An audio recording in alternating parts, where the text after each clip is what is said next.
Hello, I'm Oscar Crawford. Thank you for joining me for this Thanksgiving Eve edition of the Teaching Ministry of New Eden.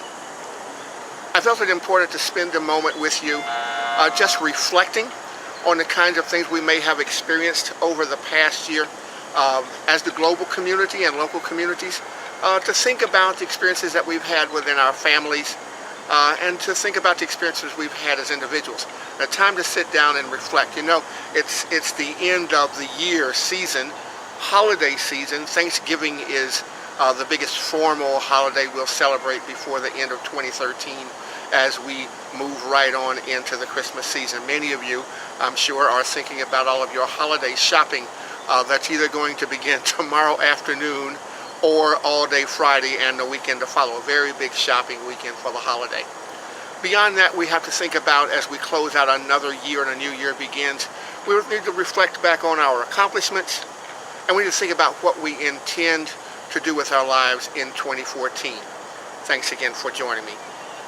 Father, in Jesus' name, thank you for the privilege to share with friends and loved ones one more time, to present a message of encouragement and hope as we reflect back upon our experience of 2013 as individuals and the collective of humanity across the global community, and what might happen with our lives in 2014. For this privilege, I thank you. Amen. All right. One of the Apostle Paul's writings, he talks about, look, there are things that are behind us, and there are things that are in front of us, and we need to think about those things that we've done in the past. You know, they're done. They really are done. We either got a sense of accomplishment and fulfillment out of them, we learned some things that are going to be beneficial in our future, or we didn't. But whatever's going on, we have to take account for where we are and be prepared to keep on moving. Are you listening to me today? We need to keep on loving and keep on moving. A plan is very, very helpful. Now, you can live life without a plan. You can live what many of us talk about sometimes about living in the moment. Living in the moment requires little planning other than the perception of the experience and the opportunity to share it with some other folks. But for those of us who want to accomplish things, to leave some things behind after our time on earth is finished, we plan out what we're going to do and how we're going to do it. Some things I will probably want to do more of in 2014 than I did in 2013. I want to publish more books, right? I want to publish more videos. I want to get the message that I believe is mine to share out with the world, that all of us need to be involved in being bridges, building connections, building relationships, making more friends. If the world and the earth is to be a better place, it all begins right with our individual self. I hope you're listening to me today. If we take a moment to look back at humanity, we suffered some things. We suffered some terrible losses in the Philippines recently, and life is being lost to hunger and malnutrition, violence and war. And sometimes that violence is right even on the home front. We call it domestic violence. There's other kinds of violence people are suffering, particularly in the U.S. military at this point, called sexual violence. We are better than that. We can do better than that. And I hope as you look back over 2013, we're dedicated to making the future better than the past has been. I hope you're in agreement with me about that. All right, so in a moment we take a minute to give thanks for what's going on. We be thankful to be alive. Now, I know your life may not be exactly like you want it. Some people's lives are better than they can imagine, but all of us are alive that are alive. Not profound, it's just true. Try to find a way to be thankful for your experience. Natalie Cole used to sing, you ought to be thankful for what you got. Even if it's not a lot, you need to be more thankful. Being thankful has an effect on our physiological health. It helps us to feel better. It helps us to have a better sense of who we are. It helps us to feel better about other people because we share this living experience with other folks. Yeah, I know you're with that. So if you have somebody who loves you, be thankful for that.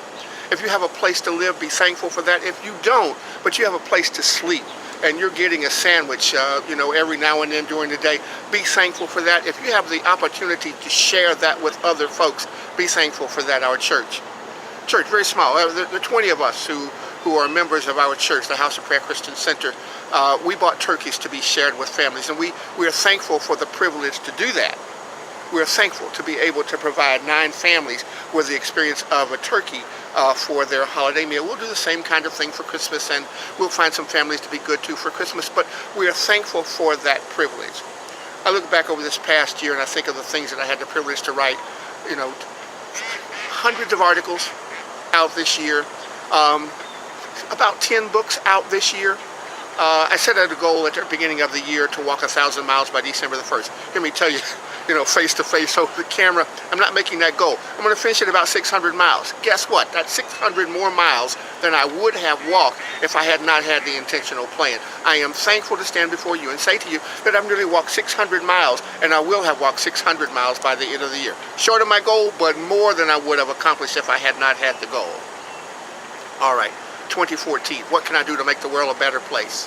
What can I do to create some opportunity for more people to be thankful next year at this time? Well, one is you could take time for some people that other people don't seem to notice. There are people all around all of us who nobody seems to notice. We might take some time for them, spend some time with them, and help them feel the value of their being. You might even find somebody like that in your family. There may be someone in your family that no one is giving enough attention to, and you have the opportunity to attend them, be present with them, comfort them with your presence, and share some time together. You might even share a sandwich or some food together. You might share a cup of coffee together with them. That's a good thing. It creates positive memories on which people can build, and the more we do it with each other, the more we can do it with each other. Are you hearing me today? All right, so many of you are going to be traveling, and I know the East Coast is pretty burdened with some bad weather for this weekend, but be safe. Enjoy the time that you have to spend with your friends, family, and loved ones, and just take that quiet, peaceful moment to take time out to feel good about what God, the creative spirit of the universe, has allowed you to experience. You get to be with friends and loved ones and people who care about you. Invest in that, experience the value of that, and be prepared to share that feeling with other people after Thanksgiving. Now, we're on our way to Christmas, and a lot of people are going to be nutty. You're going to go in stores where people are going to be rude and crude. Don't allow that to affect who you are. Be the person you've been designed to be. Be your best self. Do what you have to do. And look, if you don't have all the money to do all the shopping that you want to do, I have put up something on the web that will teach you how to do your Christmas gift giving on almost any to no budget. Send me an email at the end. You'll see my email address at the bottom of the screen. I'll help you find ways that you can do that. One of the things that you can do is just let people know what you need. If you let more people know what you need, you'll find you'll get more of what you need to be able to have the experience with yourself and your family that you desire to. Christmas is coming, and Christmas was the best time in my family growing up. My mother's mother, my Granny Gwen, when she came to our house, Santa Claus couldn't have been better than her. When she came, our house already had gifts under the Christmas tree, but when she came and we got up the next morning, there were so many gifts you could hardly walk in our living room. One love, one single grandma. She loved us all so well that her life is alive in us even at this moment. So don't take the Christ out of your Christmas. Allow spiritual moments to take place in your life. And for those of you who are Christian like me, let us take this time to celebrate the reason for the season for us. I know it's cliche, but it's really true. Christ is the reason for the season of Christmas for us. And let your love be a little better. Let your love be a little stronger.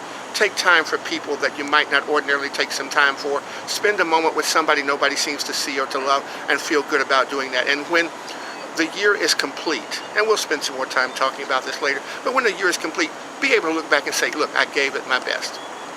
And even if it wasn't my best, I gave what I thought was my best in each moment that I was alive this year. I look forward to becoming a better me to give more to life in 2014. Thank you for those of you who join me on a regular basis for the teaching ministry from New Eden. Some of you may be discovering I may not be the most traditional religious person you've ever known, and truly I thank God for that, because I think religion in many ways is killing people across the earth. We have people of different great faiths who are fighting over ideas. We are better than that. We are human beings. We are alive with living souls and minds and emotions. We have the opportunity to create a better world, one relationship at a time, beginning with each of us. I thank God for you. I hope you have a great time over this coming weekend. I appreciate the opportunity to spend time like this with you every week, and I'll be with you again next Sunday. I'll have a fresh message for you from the teaching ministry from New Eden. I'm Oscar Crawford.